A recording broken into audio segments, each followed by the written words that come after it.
मेरी पत्नी ने मुझसे अलग होने के लिए कहा इतना बड़ा झूठ। मेरा नाम रमेश है। मैं अपने आप को बहुत खुशकिस्मत मानता हूँ कि मेरी शादी रचना से हुई है। रचना और मेरी शादी घर वालों की मर्जी से हुई है। रचना बहुत सुंदर है। शुरुआत में मुझे लगा था कि वो मुझसे शादी को हाँ नहीं कहेगी, लेकिन जब मैं उसे देखने गया तब उसके स्वभाव का पता चला। बहुत अच्छा उनका परिवार था। रचना जब शादी करके मेरी ज़िंदगी में आई तब से मेरी ज़िंदगी बदल गई है। सभी मुझे कहते थे कि मैं बहुत खुशकिस्मत हूँ। अभी मेरी शादी को करीब 3 महीने ही हुए हैं। मेरा सपना था कि मैं बड़े शहर में एक बड़ा शोरूम बनाऊं कपड़े का। मैंने रचना को इसके बारे में बताया। रचना को पता है कि यह मेरे लिए कितना बड़ा सपना है। मैं दिन रात इसी में लगा रहता हूँ। बड़ी मुश्किल से मुझे एक जगह मिली, लेकिन पैसा बहुत ज़्यादा थे। इसलिए मैंने अपने गांव की ज़मीन बेचने का फैसला किया। ज़मीन में मेरे पिताजी के दूसरे भाइयों का भी हिस्सा था। इसी काम के लिए मुझे कुछ दिनों तक गांव में जाना पड़ रहा था। मैंने रचना को चलने को कहा, क्योंकि पता नहीं कितना समय लग सकता है, लेकिन उसने कहा कि वो अपने मायके चली जाएगी। मैंने भी सोचा कि ठीक है। रचना अपने मायके चली गई। मैं अपने गांव चला गया। रचना से मैं फ़ोन पर बात किया करता था। ज़मीन के कागज़ और सारी बातों में समय लग रहा था। इसी दौरान मेरी पत्नी से मेरी बात होती रहती थी। मैंने एक शाम उसे फ़ोन किया तो वो कुछ बदली बदली थी, ज़्यादा बोल नहीं रही थी। मैंने पूछा, क्या हुआ, तुम ठीक हो? वो बोली कि मुझे आपको कुछ बात बतानी है। मैंने कहा कि बताओ, क्या बोलना चाहती हो? वो थोड़ी देर चुप रही और फिर बोली कि नहीं, अभी नहीं, मैं आपको मिलकर ही बताऊंगी। मैंने भी कहा कि ठीक है, लेकिन कुछ मुझे नहीं पता था कि मेरी ज़िंदगी में इतनी बड़ी बात होने वाली है। अगले दिन दोपहर को मैंने जब रचना को फ़ोन किया तो उसने फ़ोन नहीं उठाया। मैंने भी सोचा कि कुछ काम होगा, इसलिए मैंने उस बात पर ज़्यादा ध्यान नहीं दिया। मैं सारा दिन अपने काम में उलझा रहा। काम भी ज़रूरी था, क्योंकि वो ख़त्म करके ही मैं जल्दी से रचना के पास वापस जा सकता था। दिन भर के काम के बाद मैंने फिर शाम को रचना को फ़ोन किया, लेकिन इस बार उसका फ़ोन स्विच ऑफ आ रहा था। मैंने फिर सोचा कि शायद किसी काम से गई होगी और मोबाइल स्विच ऑफ हो गया होगा। मैंने रात को फिर किया, क्योंकि दिन भर बात हो ना हो, लेकिन रात में ज़रूर बात किया करते थे। लेकिन रात में भी उसका फ़ोन स्विच ऑफ था। अब मुझे थोड़ी फिक्र हुई, लेकिन फिर मैंने सोचा कि उसके घर ही है। अगर कुछ बात होती तो मुझे फ़ोन आ ही जाता। थोड़ा बहुत विचार करके मैं सो गया। मैंने सोचा कि उसके घर में किसी को फ़ोन करूं, लेकिन रात में उस समय फ़ोन करना मैंने उचित नहीं समझा, इसलिए मैं सो गया। सुबह उठते ही मुझे यही ख्याल आ रहा था कि मैं रचना से बात करूं। सुबह भी मैंने फ़ोन किया, लेकिन अभी भी वही बात, उसका फ़ोन स्विच ऑफ ही था। अब मैंने उसकी मम्मी को फ़ोन किया, लेकिन उन्होंने भी मेरा फ़ोन नहीं उठाया। अब मुझे थोड़ी फिक्र होने लगी थी, क्योंकि किसी से भी मेरी बात नहीं हो रही थी।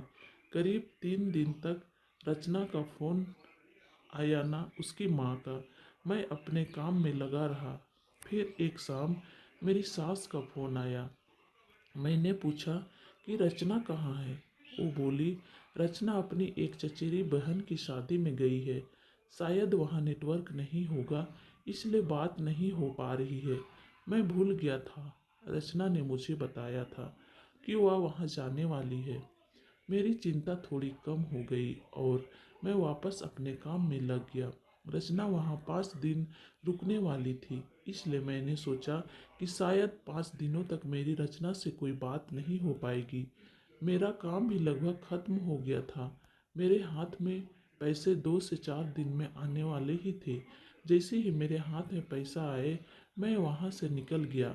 वहाँ निकलने से बाद में सीधा अपने पत्नी के घर ही गया उसे लेने के लिए। जैसे ही मैं वहां पहुंचा, मुझे देखकर मेरी सास खुशी होने की बजाय डरी हुई दिखाई दी। मैं थोड़ी देर वहां बैठा, उनसे पूछा कि रचना कहाँ है। वो बोली कि वो अभी आई नहीं है। मैंने बोला कि आई नहीं है, अभी तक उसका फ़ोन भी नहीं लग रहा है। मैंने कहा कि आप मुझे वहाँ किसी का नंबर दे दो, कितने दिन से रचना से बात हुई नहीं है। वो कुछ देर सोचती रही, फिर बोली कि अभी मेरे पास नहीं है, मैं आपको किसी से पूछ कर देती हूँ। करीब 8 दिन हो गए थे मुझे रचना से बात किए। मुझे रचना पर भी गुस्सा आ रहा था कि उसका फ़ोन स्विच ऑफ क्यों है। साथ उसका फ़ोन काम नहीं कर रहा हो तो किसी के भी फ़ोन से बात कर सकती, लेकिन उसने मुझसे बात नहीं की। मैंने सोचा था कि जब वो आएगी तो उसे ज़रूर डांटूंगा। मेरी सास का भी फ़ोन नहीं आया। अब करीब 12 दिन हो गए। मैं उनके घर वापस गया, लेकिन अब वो भी घर पर नहीं थी, ना ही मेरा फ़ोन उठा रही थी। अब मेरे मन में बहुत सारे विचार आने लगे कि आखिर बात क्या है जो रचना और उसके घर वाले मुझसे इस तरह का बर्ताव कर रहे हैं। मैंने उन्हें मैसेज किया कि अब मैं पुलिस के पास जाऊंगा। मेरी इस धमकी से शायद वो डर गई और उनका फ़ोन आया। बोली, बेटा, मैं तुम्हें कुछ बताना चाहती हूँ, तुम घर आ जाओ। अब मेरी चिंता बढ़ती जा रही थी। ऐसी क्या बात है जो यह सब मुझसे छिपा रहे हैं। मेरी पत्नी ने मुझसे 20 दिनों से बात नहीं की है। मैं अगले दिन उनके घर गया। मेरी सास का मुंह उतरा हुआ था। मैं बहुत गुस्से में था। मैंने जाते ही उन्हें जोर से चिल्लाते हुए पूछा कि कहाँ है रचना। मेरी सास मुझसे बोली कि बेटा, मैं अब जो तुम्हें बताने वाली हूँ उस पर तुम्हें विश्वास नहीं होगा, लेकिन यही सही है। वो बोली कि रचना किसी के साथ भाग गई है। मुझे मेरे कानों पर विश्वास नहीं हुआ कि मैंने क्या सुना। मैंने बोला, आप कुछ भी बोलोगे और मैं मान जाऊंगा। वो बोली, बेटा, यही सच है। तुम्हारी शादी के पहले उसका एक प्रेम प्रसंग था। जब वो वहाँ गांव में अपनी बहन की शादी में गई तो उसे वो वहाँ मिल गया और वो मौका देखकर वहाँ से भाग गई। मैं जानती हूँ कि तुम उससे बहुत प्यार करते हो, लेकिन अब यही सच है। तुम्हें उसे भूलना होगा। हम लोग पुलिस के पास नहीं गए, नहीं तो बदनामी होगी, इसलिए हम इस बात को तुमसे छिपा रहे थे। रचना मेरे साथ 3 महीने तक रही थी। जितना मैं उसे जानता था वो ऐसा नहीं कर सकती थी, लेकिन उसकी माँ यह कह रही थी तो मैं कैसे ना मानता। मेरा मन अभी भी मानने को तैयार नहीं था। मेरी सास मेरे आगे रो रही थी, माफ़ी मांग रही थी। इतनी बड़ी बात मेरे घर वालों को पता चली तो उन्हें भी विश्वास नहीं हुआ। रचना स्वभाव से बिल्कुल ऐसे नहीं लग रही थी। रचना की माँ को देखकर मैं और मेरे घर वाले चुप रह गए। हमने कुछ बड़ा कदम नहीं उठाया। मैं अपने साथ हुए इस धोखे को बर्दाश्त नहीं कर पाया। मैंने रचना को बहुत प्यार किया और मुझसे कुछ भी हासिल नहीं हुआ। रचना नाम से मुझे नफरत हो गई। मेरी ज़िंदगी पर इसका बहुत असर हुआ। मैं जो शोरूम की शुरुआत करने वाला था उसके लिए मेरे पास अब सब कुछ आ गया था, लेकिन फिर भी मुझे अब कुछ करने का मन नहीं हो रहा था। किसी के साथ इतना बड़ा धोखा हुआ हो तो कैसे खुश रह सकता है। मेरे घर वाले मुझे संभाल रहे थे।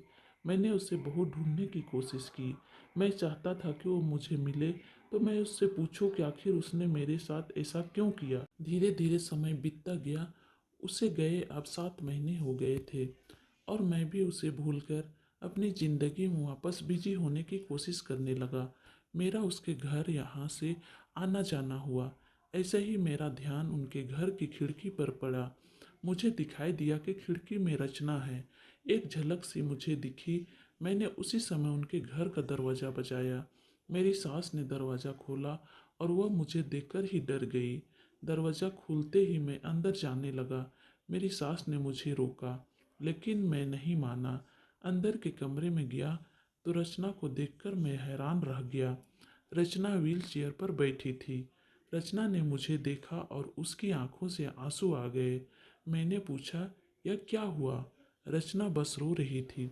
मेरी सास बोली कि बेटा, रचना जब शादी में गई थी तब उसका एक्सीडेंट हो गया था और ऐसी जगह चोट आई जिसके कारण अब वो चल नहीं सकती। एक्सीडेंट के समय भी बेहोशी में यह कह रही थी कि तुम्हें ना बताएं, वो बड़े काम के लिए गए हैं। डॉक्टर ने जब बताया कि हो सकता है रचना अब चल ना सके और इसका इलाज पर बहुत ज़्यादा पैसा लगेगा, तब भी मैंने कहा कि दामाद जी को बता देते हैं। लेकिन रचना ने कहा कि मैं उनकी ज़िंदगी ख़राब नहीं कर सकती। उनका सपना है शोरूम खोलने का। उनकी ज़िंदगी में जाऊंगी तो उन पर बोझ ही बनूंगी। इसलिए रचना ने यह झूठ तुम्हें कहने को कहा, ताकि तुम उससे भला बुरा कह कर उसे भूल जाओ, उससे नफरत करो। मेरी पत्नी मुझसे इतना प्यार करती थी। मैंने उससे कहा कि रचना, अगर मेरे साथ ऐसा कुछ हो जाता तो क्या तुम मुझे छोड़ देती? रचना ने रोते हुए कहा कि ऐसा मत बोलो। रचना ने कहा कि मैं आपकी दोषी हूँ। एक्सीडेंट में हमारा बच्चा जो मेरे गर्भ में था वो भी नहीं बचा। आप मुझे भूल जाइए, दूसरी शादी कर लीजिए। मैं आप पर बोझ नहीं बनकर रहना चाहती। रचना की आंखों से आंसू नहीं रुक रहे थे। कितने दिनों उसने इन्हें रोक रखा होगा। मैंने रचना को बीते कुछ महीनों में न जाने क्या कुछ नहीं कहा, लेकिन अब वो रचना को एक पल भी अपने से दूर नहीं रखना चाहता था। मैंने रचना की एक बात नहीं सुनी। मैं रचना को अपने साथ ले आया। अब कोशिश यही है कि वो फिर से चल सके। मैंने मेरा शोरूम बेच दिया और अच्छे से अच्छे अस्पताल में रचना को दिखाया। उम्मीद की किरणें दिखाई दे रही है। बस मैं यही चाहता हूँ कि वो फिर से अपने पैरों पर खड़ी हो जाए। कहानी अच्छी लगी तो चैनल को सब्सक्राइब जरूर करें।